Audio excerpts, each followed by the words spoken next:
Hi, and welcome back. You're watching Your Future, Your Finances. I'm your host, Brian Kuhn. We're continuing our conversation with Rich Ellinger of Wealthminder.com. It's a site that helps people find their financial planner to map out their goals in life, their retirement and financial goals. Last segment, we were talking a little bit about what people these days are looking for. What are the search things that they are entering into the computer, because you actually match planners through the internet, if you will, to their planner. So how are they ending up at your site, and what are they looking for in their planner? Sure. So in terms of how they end up at our site, or in general, more broadly, what do we think people are doing? I actually don't believe people sort of wake up one morning and go, gosh, I want comprehensive financial planning and investment guidance, and I want to hire a person to do that. So what I believe is most people have some event occur in their lives. So they got married, they had a parent pass away, they had a kid, they changed jobs, and it creates sort of an aha moment, if you will, with respect to their finances. And so our belief is that most people are going to go online looking to solve that problem initially, right? And so, maybe they're searching for, advice on my 401k, right? Or how to save for college, or how to pay down debt, right? And what's interesting is, in this day and age still, it's an area we're working on, but I think needs a lot more work in general, is you'll find a lot of information and content when you do a search like that. A lot of content. Yes, a lot of content. That's also very hard to sort of shuffle through and figure out sort of what's good or bad. But you'll also find maybe some national firms sort of advertising at you, like, hey, we'll solve all your problems, and for a lot of money, contact us. But there really isn't anybody that's speaking directly to that consumer about that specific pain point and saying, hey, you know what, we can help you with that specific pain point. Because that's often what the consumer wants to do, right? Is they want to solve that specific pain point and really nothing else. They don't want to boil the ocean around their finances at that moment in time. And most advisors recognize that, and so they'll often do these sort of project-based engagements as a way of initially engaging with an advisor. The challenge is the person has no ability to find that advisor, and the advisor typically is not strong at digital marketing, so they have no way to get the consumer. So part of what we're trying to ultimately accomplish with the site is sort of put those pieces together, if you will. And you're getting a lot of people. I mean, the volume's really ramped up. Yeah. So we do get about 100,000 people a month to our website. So so there's lots of people that definitely are searching on the internet.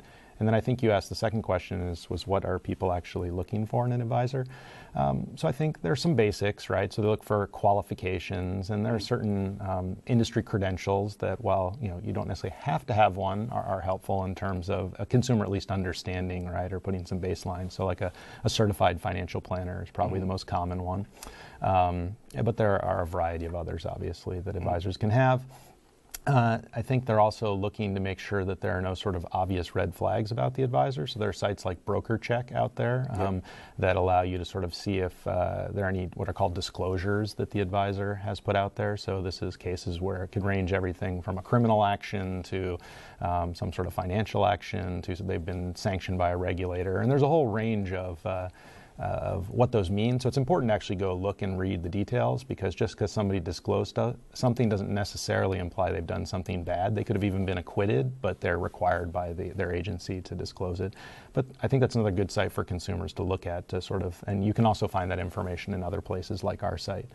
Once you have sort of those basics, I think trust is an important factor. Figuring out who you can communicate and work with is probably the third biggest thing we see for in terms of what somebody should be looking for as a baseline in their advisor. Yeah, and that's sort of unique, I think, to the way it's done nowadays. Is location doesn't really even matter. We were talking a little bit about that. You could have somebody across the country. Yeah, absolutely. I think, like we mentioned earlier, I think over 60% of the people who come in on our site say, I don't really care where my advisor's located, which I think is much higher than most people probably would expect.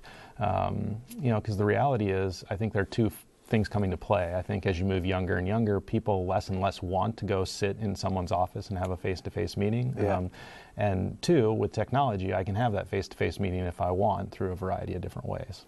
If the planner is aware of it and knows how to use it. Which is something, when we talked about earlier, when you look for an advisor, find somebody who can communicate the way you want to communicate, right? So, you definitely have some advisors who are very adverse to that. They prefer the face-to-face. And if that's what a consumer wants, great, you should know that up front. But if that's not what you want, you should also probably figure that out very early on before you engage.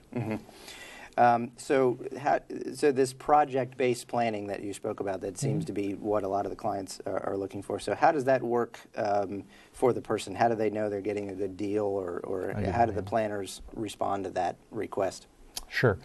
So I think most planners, you'll find out, are willing to sort of do that in many cases for free or as a loss leader in the hopes that they win the long-term business. The idea that Wealthminder, we haven't actually implemented this, but our idea is to put sort of fixed price packages, if you will, out there. So somebody comes in and let's say they're searching for help with their 401k, right?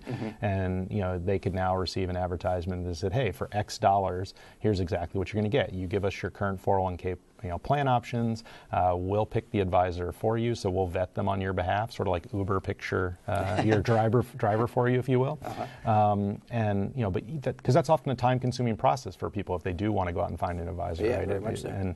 And they have to go through that whole process to even figure out the cost, right? So you're trying to solve both the cost issue for the consumer in terms of they know that price up front, they know exactly what they're getting. You've solved the person problem for them in the short run, and you've really hit on their specific pain point. And from the advisor's side, they don't have the ability to get that initial engagement or relationship, but they're willing to do it already. So it also works for them because now if they do a good job for that consumer, they're sort of sitting in position 1A, if you will, if and when that consumer wants additional help. Yeah, and often that comes up. Okay, good. Anything that we missed? Otherwise, the website again for our viewers? Sure. It's www.wealthminder.com, and that's minder with an M. People often get it confused with Wealthfinder or one of the other terms. But, okay, good. We've been speaking with Rich Ellinger of Wealthminder.com. We're going to take a break. We'll be right back.